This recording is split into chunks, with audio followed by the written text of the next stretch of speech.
نصائح لتقوية الشخصية. أولاً، كن وقحاً مع كل من يتعدى حدوده معك. قد وكذا الواحد وقع قوي في الحياة. هي أصير أجرب في مرض بني فهيمة جاي كان نسيت تحت رجلي. معلش يا عمتي.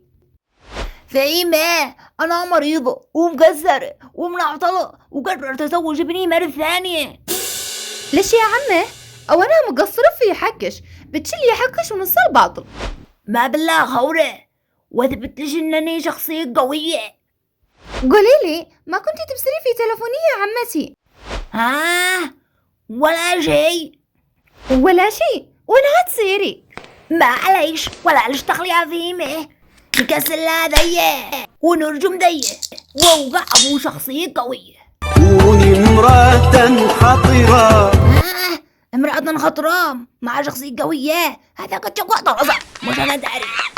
أما حظية هيا خاطرش وقد شحنك في الحلقة تهي. فهمة أنا بصير في تلفرش الشخصية القوية وغلط وسامحيني هذا المرة. بس هذا الحلقة والله إني ما جربت أكون المرأة الخطرة. وما كنتي هتفعلي لي يا عمي؟ حركة هندية إنش خنقتيني يا مدبرة. ما هو بطلت تديرش تلفوني وما عذر من حنقة في الحلقة تهي يا عمي.